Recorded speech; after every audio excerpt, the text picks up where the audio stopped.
Halo, nama saya Krisna Bayu, NPM 1901081017. Saya dari kelas B, jurusan Tadris Biologi. Di sini saya ingin menjelaskan sedikit tentang pengertian fotosintesis. Apa sih fotosintesis itu?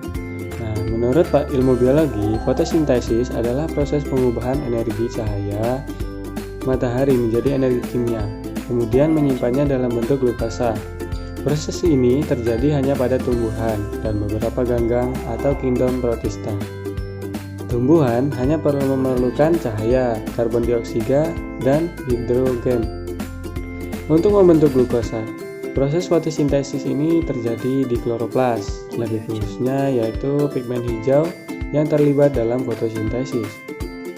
Fotosintesis terjadi terutama pada epidermis atas dan bagian bawah daun, mesosil daun, bunder vaskuler, dan stomata.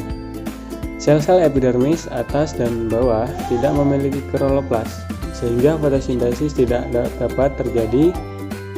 Bagian tersebut hanya berfungsi sebagai pelindung bagi daun. Yang selanjutnya yaitu proses fotosintesis. Nah, tumbuhan bersifat autotrof.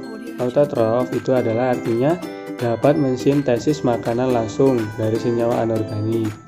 Nah, tumbuhan menggunakan karbon dioksida dan air untuk menghasilkan gula dan oksigen yang diperlukan sebagai makanannya. Energi untuk menjalankan proses ini berasal dari fotosintesis. Fotosintesis berasal dari dua kata, yaitu foto yang berarti cahaya dan sintesis yang berarti proses pembuatan atau pengolahan.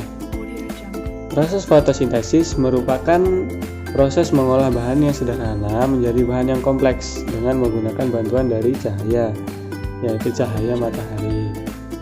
Nah, bahan sederhana yang digunakan oleh tumbuhan untuk fotosintesis adalah karbon dioksida dan air. Tumbuhan umumnya mendapat karbon dioksida dari udara dan mendapatkan air dari tanah. Karbon dioksida diubah menjadi gula. Hasil sampingan proses ini adalah gas oksigen. Nah, proses atau reaksi ini sangat memerlukan energi yang secara alami didapat dari cahaya matahari. Sebenarnya fotosintesis bukanlah reaksi tunggal, melainkan terdiri dari beberapa tahap reaksi yang kompleks. Reaksi tersebut dapat menghasilkan oksigen dan glukosa. Glukosa tersebut dapat digunakan untuk membentuk senyawa organik lain seperti selulosa dan dapat pula digunakan sebagai bahan bakar. Pada proses ini berlangsung melalui respirasi seluler yang terjadi baik pada hewan maupun tumbuhan. Nah, secara umum reaksi yang terjadi pada respirasi seluler berkebalikan dengan persamaan di atas. Pada proses respirasi, gula atau glukosa dan senyawa lain akan bereaksi dengan oksigen untuk menghasilkan karbon dioksida, air, dan energi kimia. Tumbuhan menangkap cahaya menggunakan pigmen yang disebut klorofil. Nah, pigmen inilah yang memberi warna hijau pada tumbuhan. Klorofil terdapat dalam organel yang disebut kloroplas. Klorofil menyerap cahaya yang akan digunakan dalam fotosintesis. Meskipun seluruh bagian tubuh tumbuhan yang berwarna hijau mengandung kloroplas, namun sebagian besar energi dihasilkan di daun. Di dalam daun ini terdapat lapisan sel yang disebut mesofil yang mengandung 1,5 juta kloroplas. Wow, banyak juga ya. Setiap milimeter perseginya. Cahaya akan melewati lapisan epidermis tanpa warna dan transparan menuju mesosil, tempat terjadinya sebagian besar proses fotosintesis oleh kutikula dari lilin yang bersifat anti air untuk mencegah terjadinya penyerapan sinar matahari ataupun penguapan air yang berlebihan. Baik, kita langsung ke tahap-tahap fotosintesis ya. Proses fotosintesis yang terjadi di kloroplas melalui dua tahap reaksi. Kedua reaksi tersebut diantaranya adalah reaksi terang dan reaksi gelap. Nah, kedua reaksi tersebut akan dijelaskan sebagai berikut. Untuk yang pertama kita akan membahas dulu reaksi terang. Reaksi terang berlangsung di dalam membran tiakoid di grana. Apa itu grana? Grana adalah struktur bentukan membran tilakoid yang terbentuk dalam stroma, yaitu salah satu ruangan dalam kloroplas. Di dalam gerhana terdapat klorofil, yaitu pigmen yang berperan dalam proses fotosintesis. Dalam reaksi terang ini, klorofil menyerap cahaya nila. Energi yang ditangkap oleh klorofil digunakan untuk memecah molekul air. Reaksi tersebut disebut reaksi fotolisis karena proses penyerapan energi cahaya dan penguraian atau pemecahan molekul air menjadi oksigen dan hidrogen. Reaksi fotolisis dapat ditulis sebagai berikut. Oke, yang kedua itu reaksi gelap. Apa sih reaksi gelap? Reaksi gelap ini berlangsung di dalam stroma, reaksi yang membentuk gula dari bahan dasar karbon dioksida yang diperoleh dari udara dan energi yang diperoleh dari reaksi terang. Reaksi gelap tidak membutuhkan cahaya matahari, tetapi tidak dapat berlangsung jika belum terjadi siklus terang, karena energi yang dipakai berasal dari reaksi terang. Ada dua macam siklus, yaitu siklus Calvin-Benson dan siklus Hertzsprung. Pada siklus Calvin-Benson, tumbuhan menghasilkan senyawa dengan jumlah atom karbon 3, yaitu senyawa 3-fosfogliserat.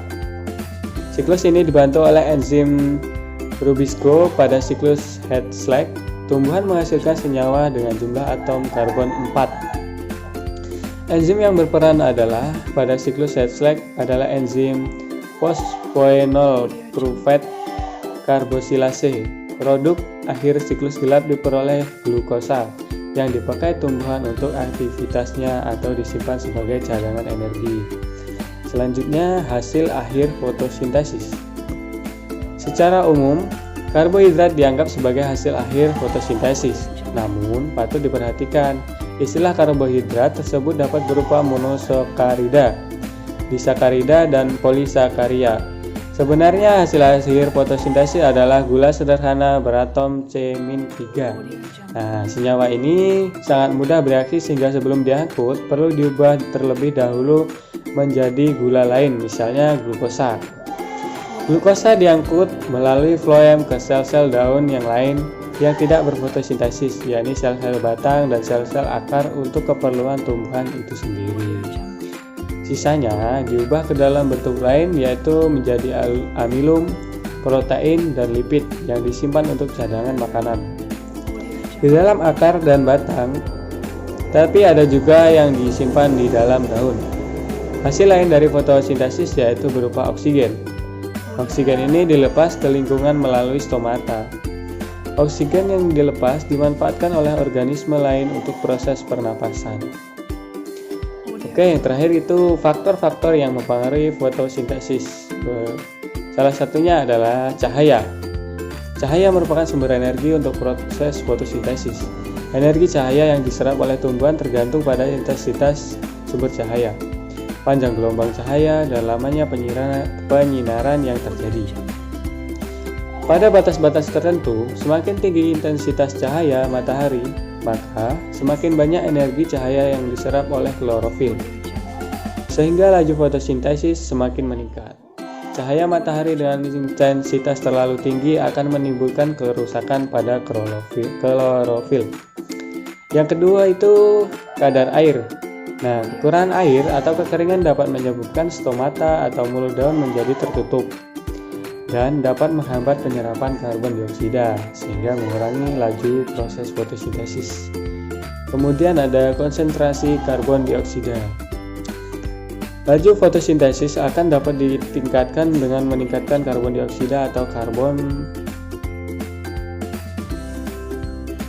dioksida udara. Semakin banyak karbon dioksida, maka semakin banyak proses fotosintesis. Namun kadar karbon dioksida yang terlalu tinggi dapat meracuni atau menyebabkan stomata tertutup, sehingga laju fotosintesis menjadi terhambat.